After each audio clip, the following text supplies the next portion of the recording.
Hello বন্ধুরা, welcome to my new blog. সকাল সকাল ঘুম থেকে উঠে আজকে একদম সময় নষ্ট করিনি। তার কারণটা হলো ফ্রেশ হয়ে আমরা বেরোবো আজকে এক জায়গার উদ্দেশ্যে। তো কিছু কিছু টুকিটাকি প্যাকিং বাকি ছিল। সকাল হয়েছে আমাদের প্যাকিং করছে। কোথায় যাচ্ছি আই গেস তোমরা সবাই গেস করতে পারছো, বিকজ এখন সবাই কোথায় যাচ্ছে সবাই জানো। যাই হোক, তোমাদের সাথে সব শেয়ার করবো। এখন আমরা সো বিজি, তো ব্লগটা কন্টিনিউ করো আমার সাথে। এবং যতক্ষণ ও টুকিটাকি প্যাকিংগুলো কমপ্লিট করছে ততক্ষণ আমি তোমাদের সাথে আমার আউটফিটটা শেয়ার করে দিলাম। এটা আমার বাজার কলকাতা থেকে নেওয়া এই কুর্তিটা, তোমাদের মনে আছে কিনা জানি না। তো সেই কুর্তিটা প্রচণ্ড কমফোর্টেবল, দ্যাটস ওয়াই সেটার পরে আমরা রওনা হলাম ভগবানের নাম নিয়ে। কোথায় যাচ্ছি তোমরা পুরোটাই পরে জানতে পারবে, এবং কার কার সাথে আছে সেটাও জানতে পারবে। আপাতত এখন আমি এবং আমার হাজব্যান্ড দুজনে মিলে যাচ্ছি ধূমবাতিতে। সেখানে আমাদের যারা আর আমাদের সাথে যাবে তারা আসছে, তো তাদের জন্য আমরা ওখানেই ওয়েট করব। তো যাই হোক, ওরা চলে এসেছে বিফোর টাইম। আমরা মানে একই সাথে দুজনে একসাথেই পৌঁছেছি। তো যাচ্ছি অ্যাকচুয়ালি আমি আমার ননাস এবং ননাসের হাজব্যান্ডের সাথে, এবং আমরা যাচ্ছি হলো কুম্ভতে। তো কুম্ভ যাওয়ার পথে ইসলামপুরে এই দোকানটা হলো সত্যি কথা বলতে সবচেয়ে ফেমাস দোকান। তোমরা যারা ওই রাস্তায় যাতায়াত করার তারা নিশ্চয়ই জানো। তো সেখানে আমরা তরকারি খেয়ে এবং আমার ফেভারিট চা খেয়ে আমরা রওনা হলাম। আর তার মাঝখানে রাস্তার এখানে একটা ছোট্ট মন্দির পড়ে, তো সেই মন্দিরে আমরা একটু দাঁড়িয়েছিলাম। এই জায়গাটার অ্যাকচুয়ালি এটা পাঞ্জিপাড়া বলে। এটা সবাই জানো যারা এই রাস্তায় যাতায়াত করো। ওই পাঞ্জিপাড়া সেই ফেমাস দোকান যেখানে আমরা খাওয়া দাওয়া করলাম। এখন আমরা এই মন্দিরে এসেছি প্রণাম করতে। এই যে হাজব্যান্ড আর এই যে আমাদের সাওয়ারি। যাই হোক, এখন পতাকা লাগানোর কাজ চলছে।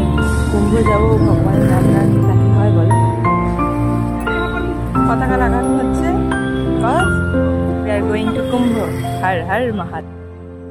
এবং রাস্তায় হঠাৎ করে পড়লো এই পেয়ারার দিকে নজর। আর পেয়ারা মাখা খেতে কে না ভালোবাসে বলো। তো যাই হোক, এনাকে বলে পেয়ারাগুলোকে ছোটো ছোটো পিস করে অ্যাকচুয়ালি কাসুন্দি বা এসব কিছু দিয়ে মাখিনি, যেহেতু রাস্তায় অনেকটা ট্রাভেল করতে হবে বলে। এমনি খেয়ে দিয়ে আমরা রওনা হলাম আবার। কিষান ফিউয়েল সামথিং, এটার উল্টো দিকে। আমরা এখন এই স্বাদ সঙ্গম রেস্টুরেন্টে আসছি। আই গেস এটা ভেজ রেস্টুরেন্ট, দ্যাটস ওয়াই আমরা আসছি। এটা ফ্যামিলি রেস্টুরেন্ট, দেখতেই পাচ্ছ রেস্টুরেন্টটা। যাই হোক, কিছু করার নেই, যা পাওয়া যাবে তাই খেতে হবে। শুনলাম ভাত ডাল সব কিছুই পাওয়া যায়। খাওয়ার পরে তোমাদের রিভিউ দিব। ছোটো ছোটো কটেজের মতনও বানানো আছে, দেখতে পাচ্ছ। আমরা এখানে বসছি বিকজ আমাদের মেম্বার বেশি।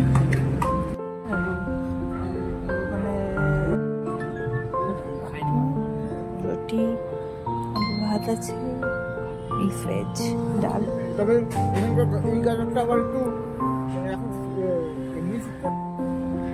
আর আমাদের খাওয়া কমপ্লিট করে আমরা এখন রওনা দেব। খাওয়া দাওয়ার quality not up to the mark, কারণ হলো খাওয়াগুলো খুব একটা ভালো মোটেই ছিল না। ফুলকপিগুলো সেদ্ধ হয়নি, আমরা স্পেশাল থালি নিয়েছিলাম, তোমাদের তো সবই শেয়ার করলাম। যাই হোক, পেটে দেওয়ার মতো কিছু খাবার পেলাম। তোমাদের একটু কটেজের ভিতরটা ঘুরিয়ে নিয়ে আসছি। দেখতেই পাচ্ছ এই যে কটেজগুলো, আর এই ছোট্ট ছোট্ট কোজি স্পেস করা আছে। আর এখানে মেনু কার্ড দেখতে পাচ্ছ। আমরা অর্ডার করছিলাম অ্যাকচুয়ালি স্পেশাল থালিটা। অ্যাকচুয়ালি বিহারের রুটি খাওয়াই ইজ বেস্ট অপশন অ্যাকচুয়ালি। ভাত মোটেই ভালো ছিল না। যাই হোক, তো মোটামুটি খাওয়া দাওয়া করে এখন বাজে 2:56, দেখতে পাচ্ছ কিনা জানি না। তো আমরা এখন রওনা দিচ্ছি আবার।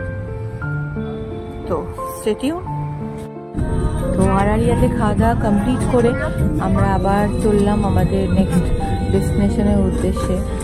যদিও আমাদের একদিনই সারা রাত গাড়ি চালানোর কোনো প্ল্যান ছিল না, তো আমাদের স্টে ছিল অ্যাকচুয়ালি মুজফ্ফরপুরে। তো আমরা সেই জন্য মুজফ্ফরপুরের উদ্দেশ্যে রওনা হলাম। সূর্যটাকে জাস্ট অসাধারণ লাগছিল দেখতে, এবং বুঝতেই পারছো it's a long drive and এতটাই ভালো লাগছিল যে কি বলবো, মনটা খুশি হয়ে গিয়েছিল। ঘুরতে গেলে কার মনটা না ভালো লাগে বলো। যাই হোক, আমরা ডেস্টিনেশন অনেকটা কাছে চলে এসেছিলাম এবং এতটা ট্রাভেল করার পর সবারই মনটা একটু চা চা করছিল।